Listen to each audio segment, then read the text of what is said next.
let's go through what's actually better. New versus old, old versus new. Let's go through vintage bags and new styles, and let's just talk about it. My name is Jenny, and thank you so much for stopping by. I love handbags, as you guys can see. I love anything and everything that just speaks to me. But most importantly, on this channel, we do comparisons, hauls, reviews, things like that. If you love handbags as much as I do, then please consider subscribing. I release 2 videos per week. And if you're not following me on Instagram, please stop by, say hello. So in this video, I really wanted to go through the differences between vintage designer bags and what we see currently in boutiques, and just kind of share like my thoughts on each and every brand, like a lot of the main brands that I personally been loving and just have in my collection. And I just wanted to go through with you guys, and I want to keep an open dialogue. So if you guys have any kind of comments and you have any experiences, please drop me a comment below and share those. I always love to hear it. But yeah, I want to just go through some brands that we all know and love. Kick it off with Fendi. So I have both new Fendi and vintage Fendi. And although you guys know, you've seen my video about if I could keep one bag, which bag would it be? I'll drop it below. It's my Fendi Baguette. I love, love, love my Fendi Baguette, but I've always said that I love the design of it, but I wish that it was made like my mama Baguette. This bag is over 20 years old, and it is just so carefree, as in like, I could wear this anywhere and bring it on vacation and it'll still look pristine like this. But when I wear my Baguette, I definitely have to be more aware of, you know, scratches or just like thread coming undone. And I try to compare differences. I'll drop a picture of my Baguette here.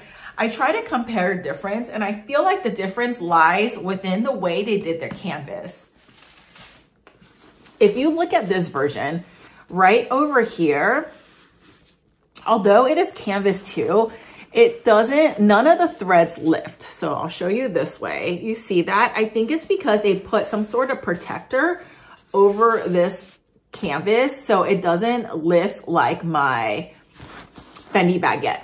The Fendi Baguette one I have, the threads always come apart. So I literally have to take scissors and snip it. And I think it's because the canvas is raw. So even like the piping of it is like sewn, like literally like if you took a string and just like kind of just like sew everything together, that obviously with wear, it's going to unravel. You're going to get a lot of like thread that either unravels or sticks up, and you're just going to have to, it's just something you have to deal with. But look at the corners of this. You don't see anything. Because I love that version so much, I'm actually considering getting the vintage version of the Baguette instead, which is, you know, the same idea of that, but I can use that more freely. I don't know. I think I might consider doing that just because I really do love the style of it. I just am so hesitant to use it for my everyday bag because of the like delicacy of it. Now, I know the Napa leather version is obviously a little bit more durable, but I think like Fendi is known for their Zucca print and just their canvas on a lot of the vintage pieces. So I wanted to talk about that. Okay, second, let's talk about Chanel. Like, we all love Chanel, regardless of how you feel about it. Deep down, we just have a love for Chanel. And for me, I have a love for vintage Chanel. And I've been to the boutiques recently many, many times just to see like, you know, the new season bags. I kind of want to like get a look at like what they have currently. And there are a lot of bags or designs that, yes, does catch my attention. But whenever I think about the current pricing and then I look at like, truly look at the quality of the new pieces in boutiques, it always kind of turns me off and I never end up necessarily purchasing it. So I don't know, that's just kind of my take, but I'll give you an example.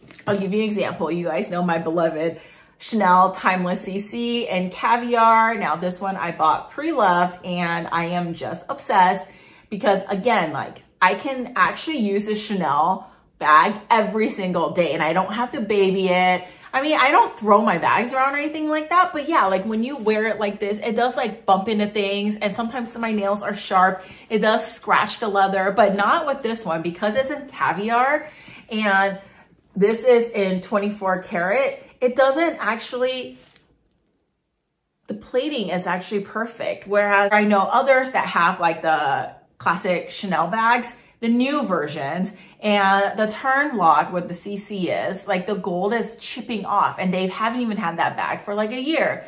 So although I don't have that, I can't really, you know, share my experience, but I have seen that happen to other people, which means that it definitely happens to others as well. And when I look at vintage, I mean, just look at the zipper too. It's like no scratches, no chipping. And again, this bag is over 20 years old. It just like is in such condition. And that just shows me that vintage back then, people put more thought into it. People use better quality. And then also the brand probably spent more time. I think a lot of these were like handmade. So, which means that a lot of it is gone through more of a QA process, whereas like bags now, I think they mass produce and a lot of those little details get missed. And because they're trying to cut costs on a lot of things, they're just not using substantial stuff. Like if you're paying $9,000 for a classic flap, wouldn't you think that at least give it like real gold plating versus just like painted gold that's gonna chip because the layers are either too thin or too thick that it doesn't actually hold? I mean, those are the things, right? So I just feel like I would much rather take my money, my investment, and put it towards an older Chanel piece. This one is the Chanel Serpique tote. And again, this one, so that Timeless CC is mine. This one's actually borrowed from my business, which is Bag Crush.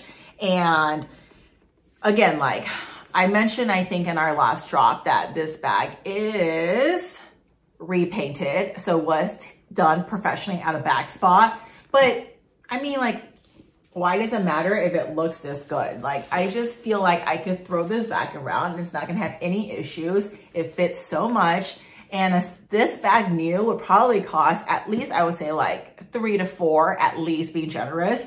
Whereas like this one you can get for not even half that amount, right? So I think it's just stuff like that that really gets me. But yes, like this one is actually still available in our shop, and actually the Timeless CC, not this one I just showed because that one is actually mine, but we were able to source identical one also in pristine condition for our shop. That is still on our website. I will drop it below if you guys are interested in the bag. And if you guys are watching this video and then considering any of the bags you see online, DM me on Instagram and then I will do a discount for you guys just because you came from my YouTube channel. I always appreciate you guys for watching my videos and always want to like do my best to thank you guys. So yes, let me know. Gucci.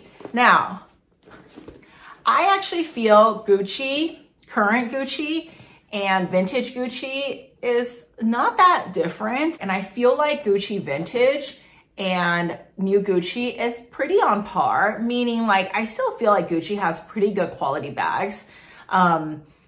However, I just am not a fan of the current Gucci styles that they have the boutique. That's just a personal opinion of mine. I do love their Jackie. You guys know that we sourced the vintage Jackie.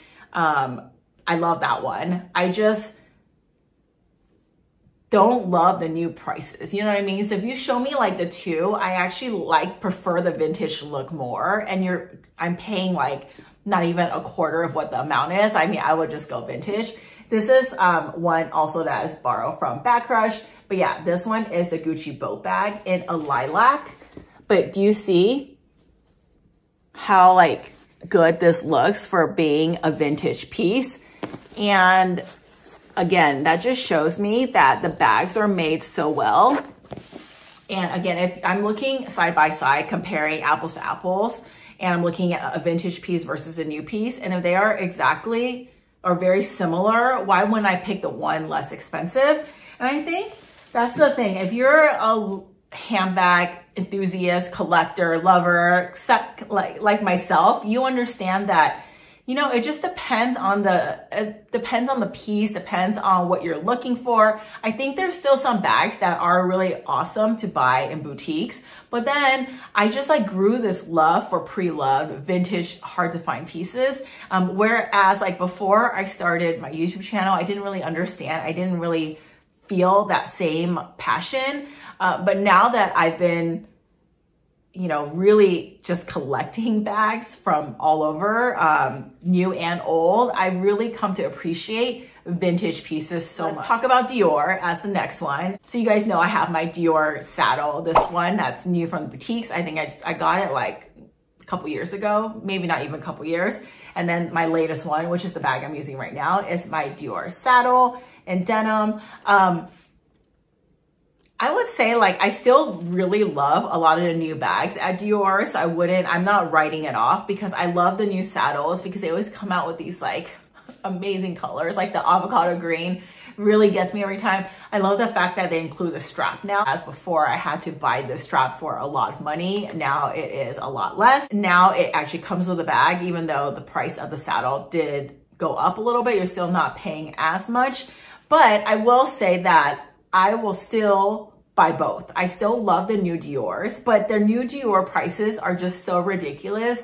Because of that, I need to love it a lot in order to pull my wallet out to pay that amount. You know what I mean? But vintage Dior to me is just as good. And I love the saddle. Like, I know it's not for everyone, but the saddle to me is just so iconic Dior. And if you love bags, like there's no way you don't love the saddle. And I love the fact that when the saddle first launched, they just came out with so many different styles, colors. They just have so much fun with it.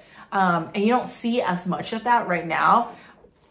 This one, although is kind of simplistic, I've been looking for a denim bag for so long, and I just feel like this is such a good piece. And obviously didn't cost like half of what the actual new saddles are. So for me, like, I would say they're both good, right? But if you're comparing pricing, like, why not go pre-loved? You're gonna get something just as nice. And the last brand I wanna talk about is Prada. Now, again, like, I have new Prada, I have vintage Prada. This was obviously a newer piece. This one I picked up a few years back, but this is the 2000. So this is the re-edition 2000. You guys, I'm sure have seen this on my channel many times. If you want to see actual reviews on the bags that I have, I'll drop it below. But I don't really notice a difference, to be honest. I know there's like the re-nylon, but if I compare it side by side, or I feel it side by side, even using my old vintage Prada versus new, to me, they are pretty much the same. I wouldn't say one is better than the other. However, just like anything else, Prada pricing is getting up there too. In fact, like, if you're looking at their leather pieces, they're like averaging like 3,800-ish, you know what I mean? And then even like their nylon pieces are like well over 1,000 now. Whereas before everything was kind of under that amount. I think when this first came out, it was like 600, then it went to 800, then it went to 900, then it went to 1,000. And then it was like, it just kept on increasing. I think it's like at almost like 1,400 now. So yeah, like, I just think, is it worth it for nylon? As much as I love Prada nylon, would I pay $1,400 for this bag? No, I would just go the vintage route. And again, like, we source a lot of bags. We work with different partners. So now I've really got to see the quality of a lot of vintage pieces, and I've realized that they are really, really good. So if you guys are ever looking for a Prada re-edition like this, but you don't want to buy new from store, DM me, we can source you one. I don't have any right now scheduled in any of our drops, but if you want it, we can definitely get that. I personally really love this bag. I use this bag all the time. It's a great grab and go. It fits a lot for being so small. And yeah, it's just such a good one. Obviously, there's gonna be other brands out there too, but I just wanted to call out some of the ones that I know that I personally really love. And so the question is, which one is better, vintage or new? And my personal opinion is vintage really is better. Number one, you're not paying as much. Number two, it's eco-friendly. Number three, you are getting better quality just because back then things were done a little differently. And I purchase a lot of things in boutiques as well. And I will say, like, a lot of times I will always catch like some sort of flaw. And the question is the flaw big enough for me to want to like deal with it? Sometimes I just accept it because I don't want to deal with the hassle. But then there are other times, like my Bottega that came from Satire, like, yes, obviously I have to get that one returned because it may not be worth it, right? So yeah, that's just my 2 cents on vintage versus new. If you guys are starting off your collection, or maybe you have already a big collection, but you want to add more fun items without paying that price, just try to go vintage. I mean, there's no harm in that. And I think with bags and stuff like that, there's always gonna be, you know, a market out there that if you don't love it, find someone else that loves it and pick up something else, right? That's why I love handbags. I love having fun with it. I use it to dress up my outfits and whatnot. And I just have so much fun. So thank you guys so much for always supporting. And again, like, if you guys haven't checked out our Bag Crush website, I'll drop it below. There's still some bags left. I did call out some. If you guys are watching this channel, reach out to me if you see something like, and then I can give you a little discount from watching my video just to say thank you. And as always, you guys are amazing. Thank you so much for watching. Thank you so much for sticking through this long video, and I'll see you in my next one. Bye.